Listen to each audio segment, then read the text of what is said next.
할렐루야. 하나님의 은혜가 저와 여러분에게 함께하기를 바랍니다. 하박국서는 17개 예언서 중에 소예언서에 해당하는 그런 책인데, 하박국서의 가장 큰 특징은 하나님과의 대화 내용이 나오고 있는 거예요. 그래서 하박국의 질문의 핵심은 언제까지 악인의 번성하는 것을 그냥 내버려 두시겠습니까? 악인이 왜 저렇게 형통하게 살아가도록 내버려 두십니까?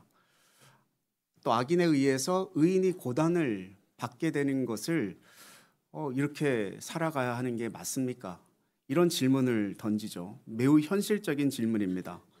어쩌면 오늘날 우리의 삶 속에 끊임없이 경험할 수 있는 거 아니겠습니까? 세상에서 살다 보면 악인들이 기세등등하고 믿음으로 살아가려고 하는 나는 훨씬 더 어렵고 힘든 일에 처할 때가 참 많단 말이에요. 악인의 번영이 속이 상하고 신앙의 삶을, 믿음의 삶을, 성경적인 삶을 살아가는 나의 삶은 참 초라해 보일 때가, 그래서 하나님에 대한 질문을 갖게 되어지는 거죠. 거기에 대해서 하나님은 하박국서 2장 2절에서 악인을 결코 내버려 두지 않을 것이고 반드시 심판할 것이다. 그리고 유다를 침략하고 빼앗아 고난을 주었던 바벨론, 그 상징적인 바벨론에 대한 심판을 말씀을 하십니다. 그리고 오늘 우리가 읽은 본문 말씀 가운데 바벨론이 심판을 받아야 하는 이유에 대해서 설명을 하고 있는 거죠. 왜 하나님이 악인을 그대로 내버려 두지 않으시는지, 하나님이 반드시 심판하시는 이유들을 설명하는 겁니다. 15절 같이 한번 읽겠습니다. 같이 읽습니다. 이웃에게 술을 마시게 하되 자기의 분노를 더하여 그에게 취하게 하고 그 하체를 드러내려 하는 자에게 화 있을진저. 아멘. 바벨론에 대한 심판의 이유가 무엇이냐? 술 취함과 음란에 있다라는 거예요. 그래서 5절 말씀에 보면 그는 술로 즐기며라고 말하거든요. 성경에서 바벨론 하면 늘 창세기부터 요한계시록까지의 어떤 상징적인 의미가 뭐냐면 번영의 상징이었습니다. 근데 번영과 함께 따라오는 것이 뭐냐면 타락한 문화예요. 항상 무언가 번영하고 발전하면 타락이라고 하는 문화가 같이 따라옵니다. 실제로 바벨론은 독주로 유명한 그런 나라였다고 합니다. 그래서 술이라고 하는 것이 뭐랑 또 연결이 되어지냐면 방탕, 성, 폭력, 도박, 범죄, 여기랑 연관이 되어진다라는 거예요. 그래서 뭐 그런 말 많이 하잖아요. 평소에는 참 좋고 점잖은데 술만 마시면 이상해지는 거예요. 넘지 말아야 할 선을 넘어버리게 되는 거죠. 그러니까 자신이 자신을 통제할 수 없는 상태까지 가게 되는 겁니다. 그러니까 자신의 행동이 어떤 결과를 가져올 것인가에 대한 이해력이나 판단력이나 분별력이 없어요. 잠시 술 깨고 나면 후회될 그런 행동들과 말들을 술에 취했을 때 술에 의지해서 다 해버린단 말이에요. 우리 사회가 정욕에 중독된 사회라고 이야기하는데 그 한가운데 술이라고 하는 것이 있습니다. 술은 중독성이 있어요. 한 잔, 두 잔으로 시작하는데 나중에는 술이 나를 지배하게 되고요. 참 무서운 거죠. 그래서 술에 취하면 제일 무서운 건 뭐냐면 부끄러운 줄을 모른다라는 겁니다. 죄의식이 없어져요. 일말의 양심 찾을 수 없게 되고 자제력을 잃어버리게 됩니다. 자제력을 잃어버린다. 그것은 하나님께서 이 땅에 인간을 창조하실 때 영의 사람으로 만드신 그 영이 없어진 거와 마찬가지예요. 영이 없으면 뭐랑 같은 겁니까? 짐승과 같은 겁니다. 의인이라고 불렸던 노아가 술에 취해서 백주의 하체를 드러냅니다. 오늘날 사회에서도 마찬가지죠. 부끄러운 행동인데 부끄러운 줄 몰라요. 죄를 짓고 수치를 모른다라고 하는 건 선악이 구분되지 않는 상태에 심판 아래에 있다라고 하는 것입니다. 바벨론은 한 단계 더 들어가요. 자기만 마시는 것이 아니고 또 어떻게 해요? 다른 사람도 취하게 하여서 그 하체를 드러내게 한다. 이렇게 성경은 말합니다. 결국 진노의 잔이 그들에게 들어갈 것이다. 술로 망할 것이라는 겁니다. 소돔과 고모라의 음란함으로 인해서 하나님의 불과 유황, 그 심판을 초래했잖아요. 이것은 그러니까 보세요. 술을 마시느냐 술을 마시지 않느냐 이 문제가 아니에요. 술을 마셔야 됩니까? 술을 마시지 말아야 됩니까? 뭐 성경에는 이렇게 얘기합니까? 이렇게 얘기합니까? 막 질문하는데 그 문제를 얘기하는 게 아닙니다. 뭐가 중요한 겁니까 지금? 술로 인하여 일어나는 도덕적 타락, 그 문제예요. 여기에 하나님 주목하신다는 겁니다. 그래서 에베소서 5장 18절에는 뭐라고 얘기해요? 성경 한번 볼까요? 5장 18절에 이 바울의 권면에 우리가 귀를 기울일 필요가 있습니다. 같이 한번 읽겠습니다. 술 취하지 말라. 이는 방탕한 것이니 오직 성령으로 충만함을 받으라. 아멘. 성경에서 말씀하고 있는 것은요, 술 취하거나 성령에 취하거나 둘 중 하나인 거예요. 우리는 술 취함에 젖은 방탕한 시대를 살아가고 있는데 구별된 백성의 모습이 무엇인가? 그것은 성령에 취해서 성령 충만한 삶을 살아간다라고 하는 것입니다. 그것이 우리를 이 땅 가운데 구별하게 하시고 승리케 하시는 하나님의 은혜인 줄 믿습니다. 날마다 성령 충만함으로 살아가시는 저와 여러분 되시길 바랍니다.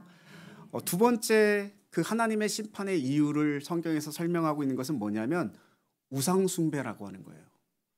우상의 특성에 대해서 몇 가지 언급을 하는데 첫째는 우상은 인간이 만든 것이라고 말합니다. 18절 같이 한번 읽겠습니다. 새긴 우상은 그 새겨 만든 자에게 무엇이 유익하겠느냐? 부어 만든 우상은 거짓 스승이라. 만든 자가 이 말하지 못하는 우상을 의지하니 무엇이 유익하겠느냐? 아멘. 우상은요, 자기를 위하여 만든다라고 얘기해요. 그러니까 하나님과 우상의 차이는 분명하지 않습니까?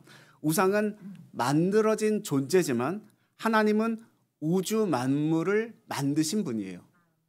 뭐 이거 너무 상식적이고 분명한 거 아닙니까? 만드신 분을 믿을 것인가? 내가 만든 것을 믿을 것인가? 이거 당연히 만드신 분, 그분을 믿는 게 당연한 거죠. 두 번째, 우상은 거짓된 거라고 말합니다. 부어 만든 우상은 거짓 스승이라.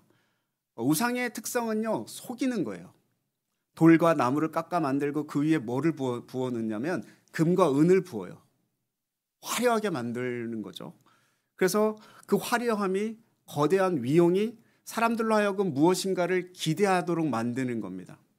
우상을 만드는 것은 인간의 죄성 때문이고 인간의 욕망을 이루기 위해 우상을 만드는데, 그러니까 자기가 원하는 것을 이루기 위해서 우상을 만드는데 결국 그 우상 때문에 속아 넘어간다라는 거예요. 그 우상에 속아 넘어간다는 거예요. 또 한 가지는 무엇입니까? 우상은 생기가 없습니다. 19절 같이 한번 읽겠습니다. 나무에게 깨라 하며 말하지 못하는 돌에게 일어나라 하는 자에게 화했을진저 그것이 교훈을 베풀겠느냐? 보라 이는 금과 은으로 입힌 것인즉 그 속에는 생기가 도무지 없느니라. 아멘. 아무리 뭐 눈, 코, 입을 만들어다가 붙여놔도 말하지도 못하고 듣지도 못하고 느끼지도 못하는 죽은 것으로 생명이 없다라는 거예요. 생명이 없는데 무슨 능력이 있겠습니까? 생명이 없는데. 그러니까 이게 이 우상이 전쟁을 이기게 해줄 겁니다 하면 그거 짊어지고 움직여야 되지 않습니까? 누구에게 생명을 줄 수 있겠어요? 그냥 장식품이라는 거예요. 그걸 의지한다라는 게 얼마나 미련한 일인가? 성경은 그걸 얘기하고 있는 거죠. 또 한 가지는 뭐예요? 결정적으로 말하지 못한다라는 겁니다. 말하지. 이것은 말씀하시는 하나님과 대조적인 것으로 나타나죠. 하박국서는 계속해서 강조하고 있는 것이 무엇입니까? 말씀하시는 하나님이십니다.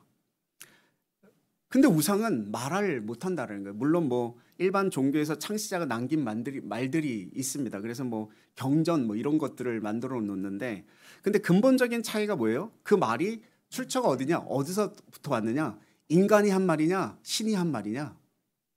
이 큰 차이지 않습니까? 인간에게 나온 것과 하나님으로서 나온 것은 다른 거예요. 아무리 고상한 사상이라고 하더라도 그것이 사람에게서 나온 것이라면 그냥 사람의 말인 거죠. 그 말이 결정적인 구원으로 이끌어줄 수 없다라는 거예요. 좋은 교훈은 될 수 있습니다. 내 인생의 스승도 될 수 있어요. 근데 그게 결정적으로 우리를 구원케 하지는 못한다라는 겁니다.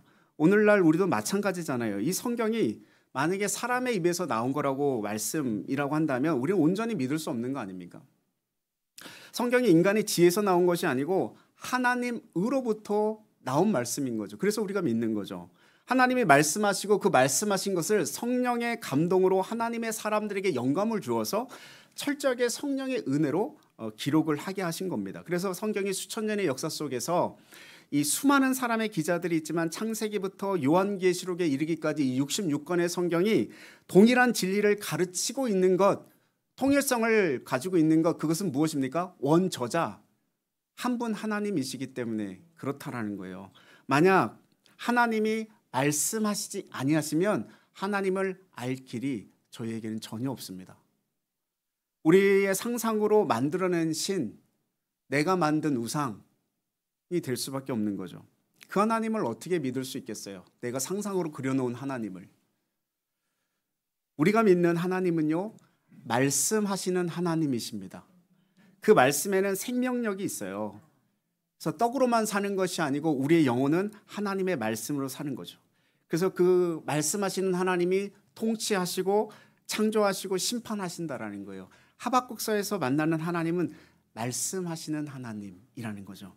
근데 하나님은 말씀하시기만 하는 것이 아니고 뭐 하기를 원하시냐면 우리와 대화하기를 원하셔요.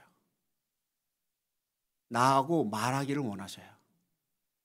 제가 우리 애들한테 가끔 가다가 이렇게 가갖고 그냥 아무 말도 없이 그냥 가서 몸을 이렇게 한 번씩 이렇게 툭툭 쳐요. 이게 뭐의 의미냐면 나랑 좀 같이 얘기 좀 할까? 나랑 좀 교제 좀 할까? 뭐 이런 의미란 말이에요.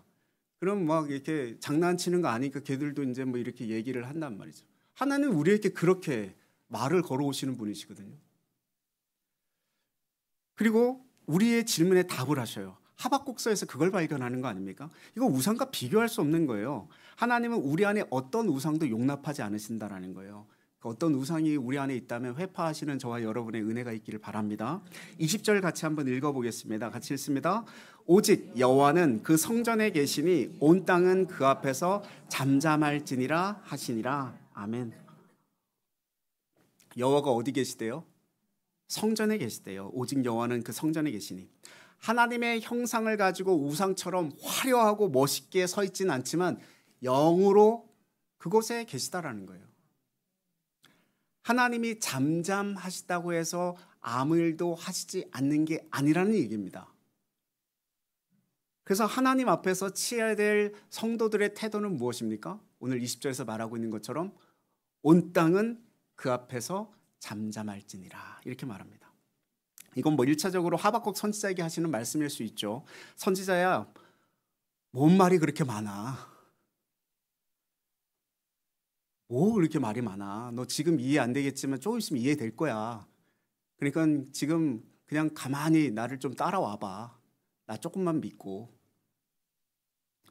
그렇다고 내가 너 질문에 대답한다고 네가 다 알아들을 수 있겠냐? 하나님은 이렇게 말씀하시는 거 아니겠어요? 이스라엘 백성들이 광야에서 실패한 것 중에 하나는 이 말이라고 하는 거 아닙니까? 시간만 나면 그들은 불평하고 원망했습니다. 그 원망과 불평이 뭐예요? 모세를 향하여서 했지만 그건 결국 누구를 원망한 겁니까? 하나님을 원망한 거예요. 하나님을.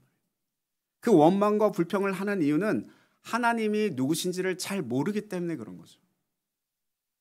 하나님이 마음에 들지 않으니 불평을 하는 겁니다. 하나님에 대한 무지. 그래서 하나님께서는 이렇게 말씀하시는 거예요. 너희는 잠잠히 있으라 말씀하시는 거죠. 시편 46편 10절에도 이렇게 말씀하고 있어요. 같이 한번 읽어보겠습니다. 같이 읽습니다. 이르시기를 너희는 가만히 있어 내가 하나님 됨을 알지어다. 내가 문나라 중에서 높임을 받으리라. 내가 세계 중에서 높임을 받으리라 하시도다. 아멘. 우리가 어떻게 잠잠할 수 있을까? 그건 기도예요. 기도를 통해서 하나님이 하나님이심을 바라보고 인정하게 돼요. 그러니까 우리가 정말 기도를 배우려면 침묵하는 훈련을 해야 됩니다. 근데 우리는 기도할 때조차도 자신의 말을 늘어놓을 때가 너무 많지 않습니까? 하나님은 우리의 기도를 들으셔야 하는 분이시고 우리는 말을 해야 하는 것으로 여기는데 정반대예요. 우리는 듣는 쪽이어야 되고 하나님은 말씀하시는 분이셔야 됩니다. 그게 기도예요. 그래서 기도는 독백이 아니고 대화인 거죠. 우리는 하나님 편에서 말씀하시는 것을 듣는 쪽에 서 있어야 됩니다. 듣고 난 다음에 반응하는 것이 기도예요. 그래서 기도를 통해서 얻는 최종적인 결론은 하나님이 하나님이심을 인정하고 그분이 무엇을 뜻하시는지 내가 깨달았다면 그 깨달은 바를 실천하고 행동하고 살아내는 겁니다. 그게 기도예요. 우리가 왜 기도하는가? 그 이유가 무엇입니까? 내가 하는 일보다 하나님이 더 위대하신 일을 행할 수 있는 분이시기 때문에 그런 거 아닙니까? 내가 할 수 있는 일이라면 내가 뭐 기도할 이유가 뭐가 있어요? 그냥 하면 되죠. 그래서 그 14절에 물이 바다를 덮은 같이 여호와의 영광을 인정하는 것이 세상에 가득함이더라. 이 고백, 이 음성을 들으면서 현실이 아무리 어둡고 절망적이라고 해도 낙심하지 않는 이유가 여기 있는 거 아닙니까? 현실을 나의 얕은 안목으로 바라보면요, 해석이 되지 않을 때가 너무 많아요. 도대체가. 기도하지만 답을 얻지 못할 때가 너무 많지 않습니까? 그러나 분명한 것은 뭐예요? 하나님은 하나님이시라는 거예요.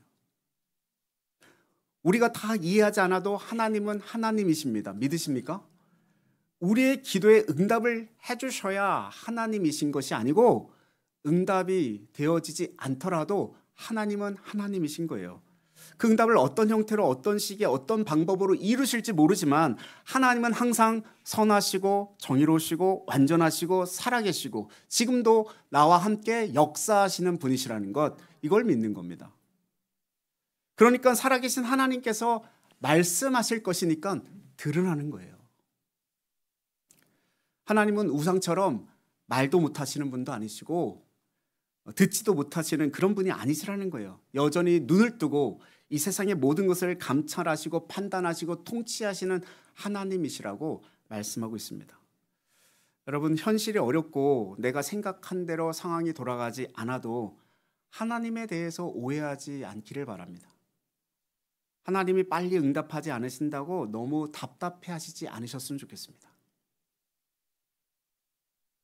그냥 잠잠히 기다리십시오.